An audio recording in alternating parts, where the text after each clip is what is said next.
Olá, vamos dar continuidade à nossa conversa sobre hidrologia e estimativa de vazão máxima e hidrograma de projeto. Nessa aula, vamos ver métodos baseados em precipitação e vamos, com mais detalhe, falar sobre o método do tipo chuva-vazão, do SCS curva-número e hidrograma unitário triangular. E vamos também conversar para os casos em que esse método simplificado não é válido. Vamos falar sobre o uso de modelos de simulação complexos. Existem inúmeros casos em que queremos estimar a vazão máxima do hidrograma de projeto numa bacia hidrográfica e não temos dados de vazões observadas, mas temos dados de precipitação ou curvas IDF na região, de forma que a gente possa desenvolver um hietograma de projeto.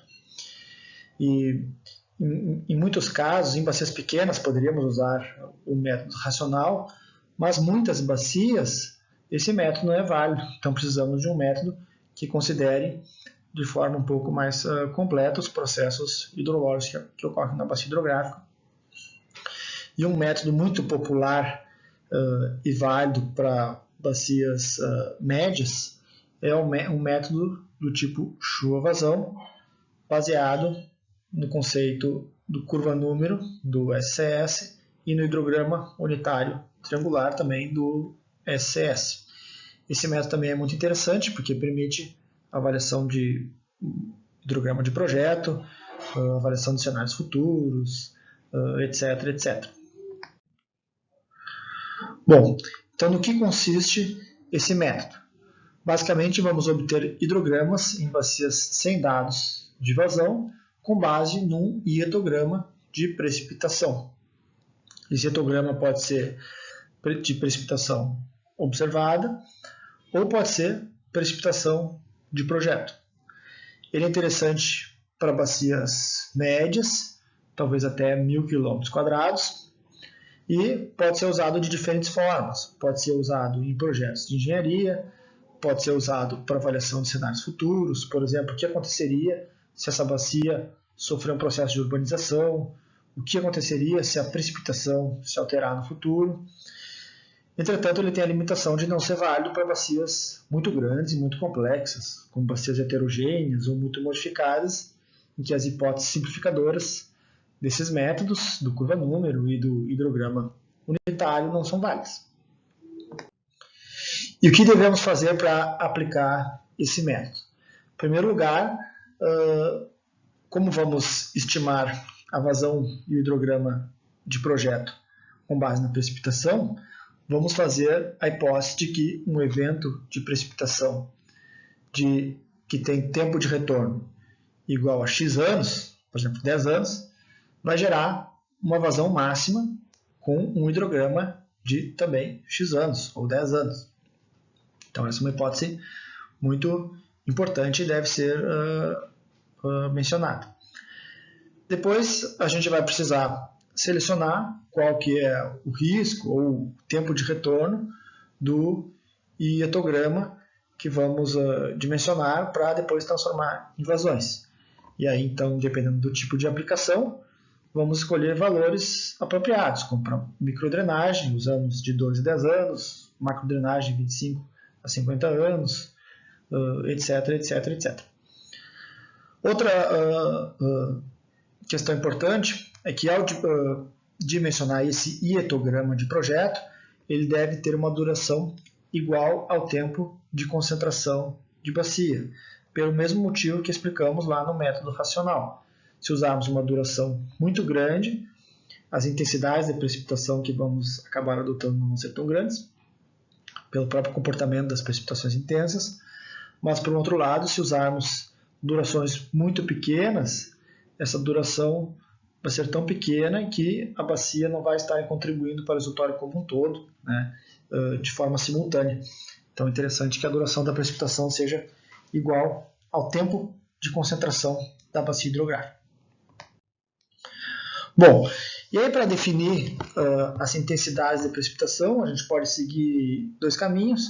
Um é o uso de curvas IDF, né, com ábacos como esse, ou equações que relacionam a duração da precipitação e o tempo de retorno dessa chuva com a sua intensidade, ou em alguns casos em que não existe uma curva IDF, que pode se fazer estimar precipitações máximas para um determinado tempo de retorno, com dados diários de um pluviômetro, e usar essas relações de durações, que me diz o quanto que essa altura de precipitação se reduz, né, quando a gente passa de precipitação diária para 24 horas, ou horária, 30 minutos, etc, etc. Né?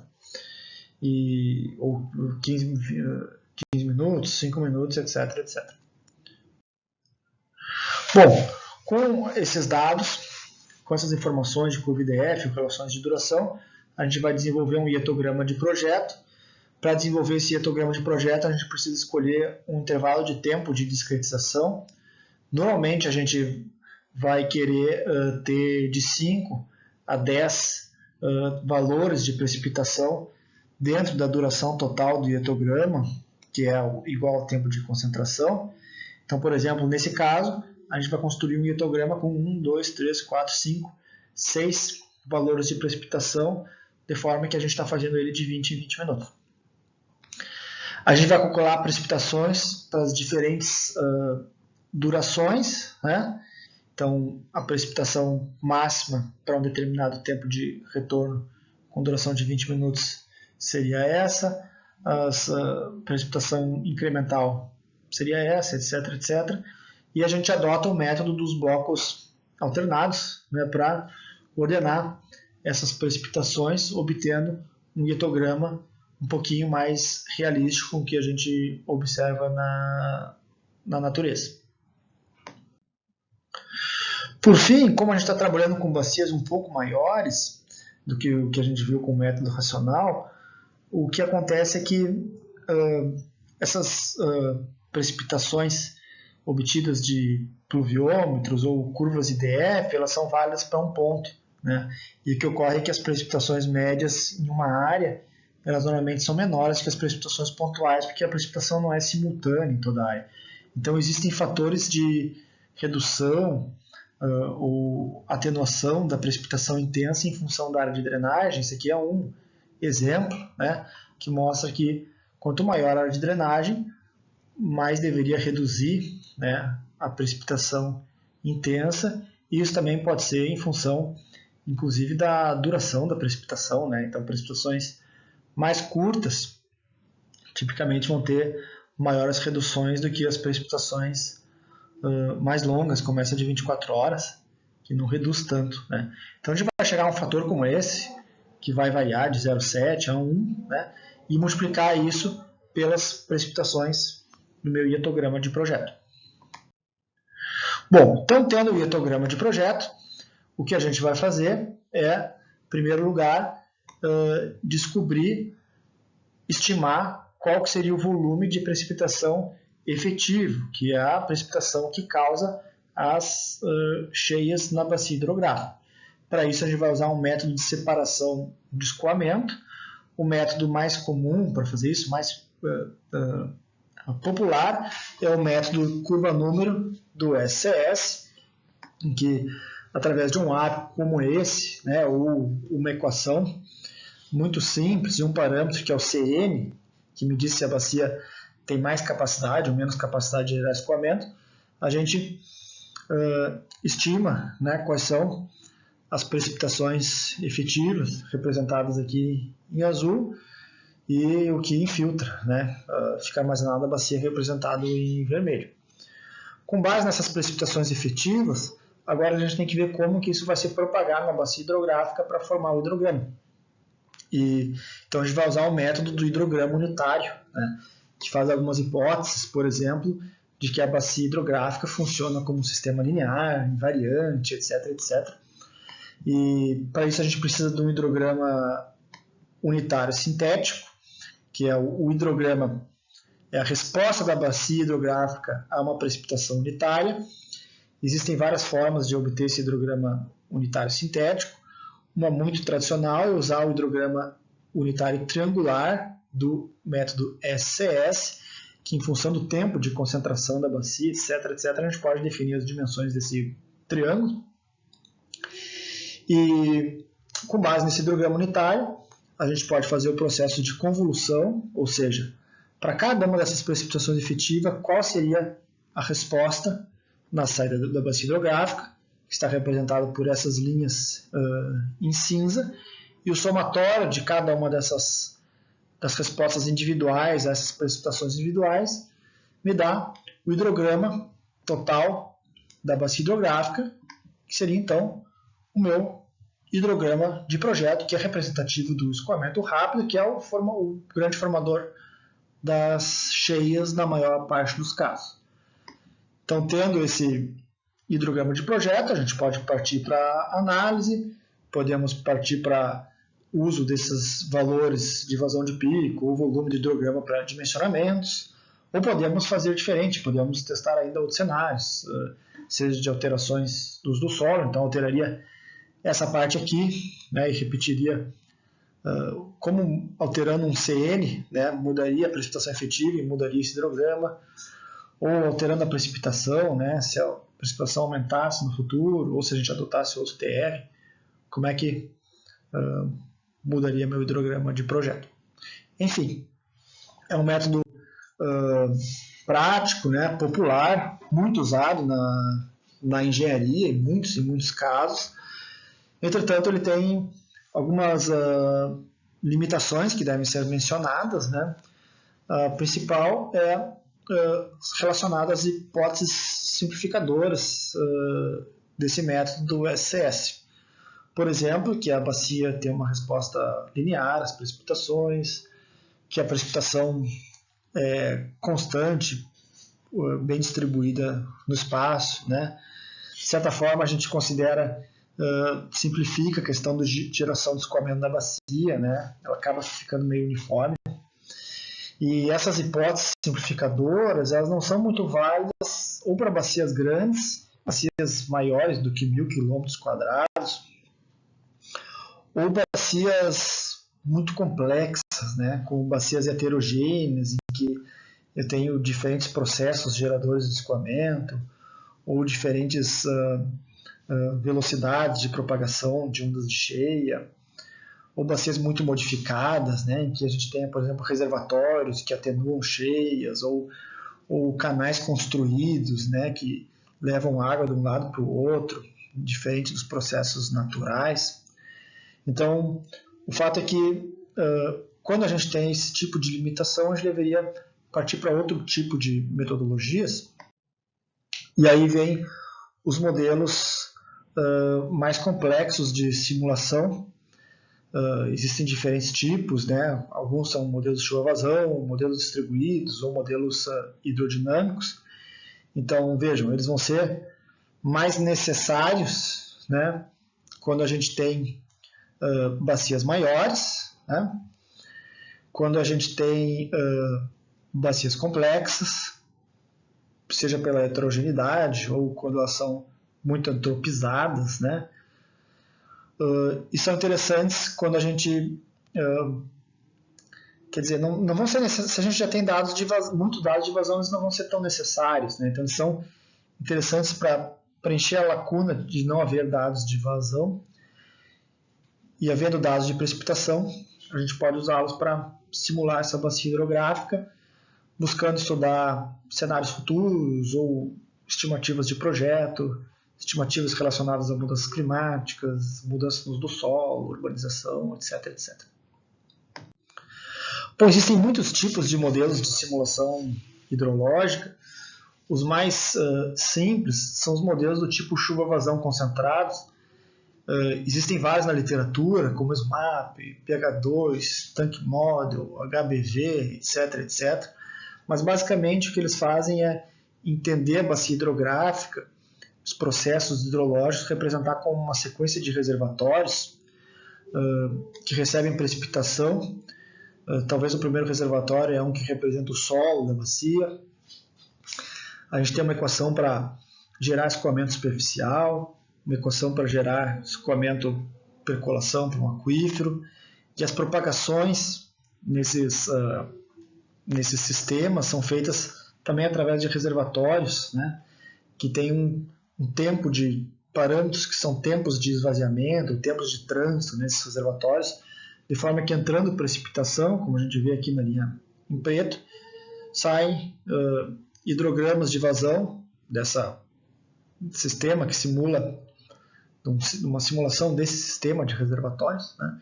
E tipicamente o que se faz é buscar alguns dados observados de vazão para calibrar esses parâmetros, estão em azul, calibrando e obtendo as vazões simuladas boas em vermelho. A gente pode depois usar esse modelo para fazer predições, etc., com diferentes precipitações. Por exemplo, uma precipitação de projeto.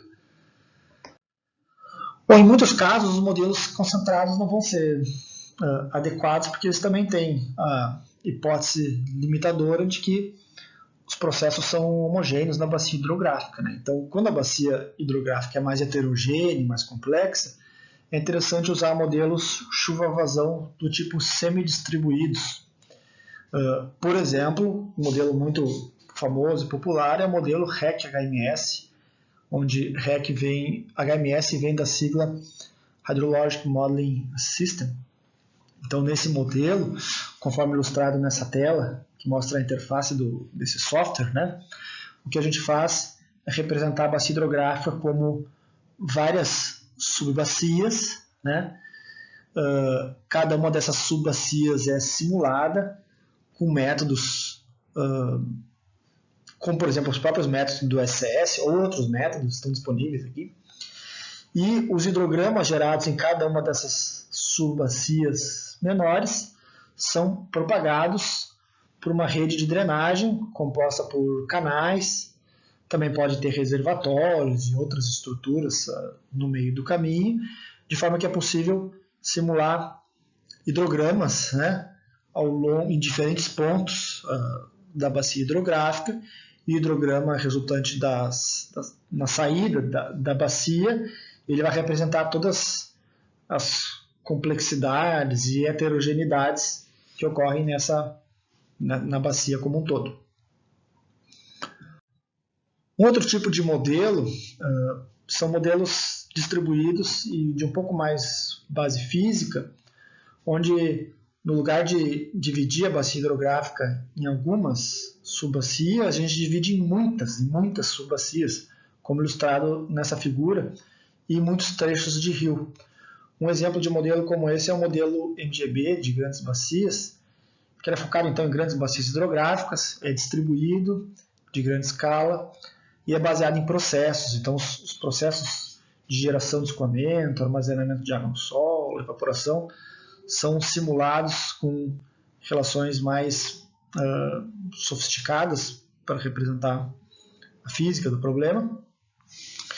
E de forma que, ao fazer esses cálculos em todas as subbacias, primeiro, a gente pode partir de dados topográficos como esses, né, para fazer a delimitação dessas mini bacias, partir de dados de precipitação distribuída no espaço, né, então vai ser uma precipitação homogênea no espaço, e fazendo esses cálculos a gente pode obter vazões distribuídas ao longo de uma rede de drenagem e hidrogramas como esses representados nessa figura.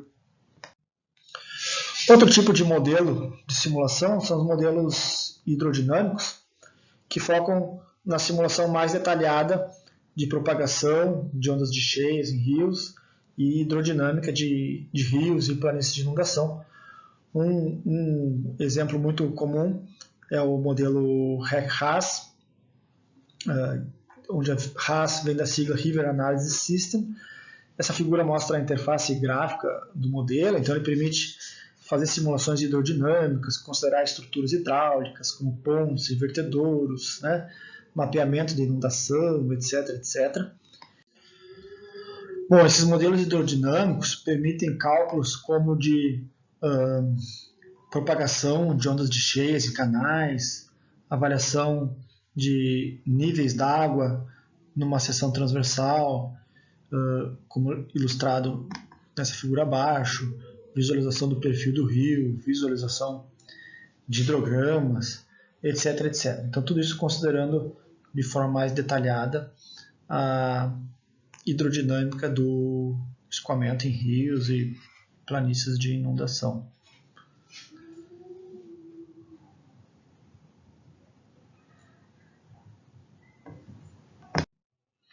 Esses modelos permitem também fazer a simulação e o mapeamento de manchas de inundação, como exemplificado nessa figura. Então a gente tem o rio principal mostrando nesses meandros a cidade, e quando a vazão do rio sobe, o nível d'água sobe, cruzando com dados topográficos, a gente pode verificar quais áreas dessa região ficaram inundadas.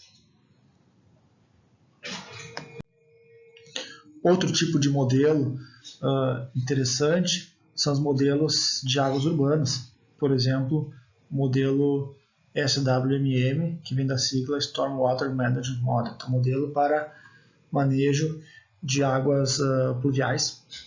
E, basicamente, o que esse tipo de modelo consegue fazer é representar para uma área urbana a geração de escoamento em múltiplas áreas, né? Então, é como se a gente tivesse várias subbacias, ou essas subbacias podem ser as quadras ou pedaços de quadras, bairros, e elas são ligadas por redes de canais, condutos, pode ser condutos enterrados, por exemplo, sarjetas. Podemos colocar estruturas de drenagem, como bueiros, caixa de passagem, etc., reservatórios.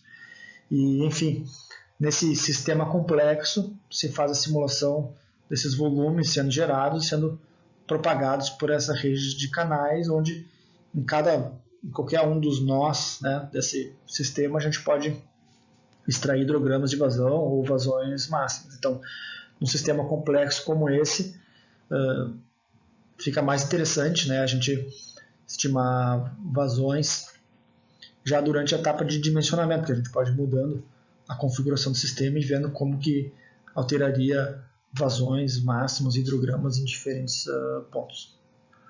Bom, com isso a gente finaliza a nossa conversa sobre estimativa de vazões máximas e hidrograma de projeto. Vimos numa série de vídeos muitos métodos diferentes que são apropriados em diferentes situações, desde qual é a escala da bacia, pequena ou grande, a disponibilidade de informação, se temos dados de vazão disponível ou só dados de precipitação, a complexidade da bacia, se são bacias simples ou mais complexas, né? Ou o tipo de objetivo do estudo, se queremos vazões naturais do passado, ou se queremos talvez representar cenários diferentes do futuro. E, bom, com isso vocês podem escolher, né, qual método é mais adequado para a sua aplicação. E com isso a gente termina então nosso curso sobre vazão máxima e hidrograma de projeto. Eu espero que a gente possa conversar em um novo momento sobre assuntos relacionados à hidrologia. Até lá.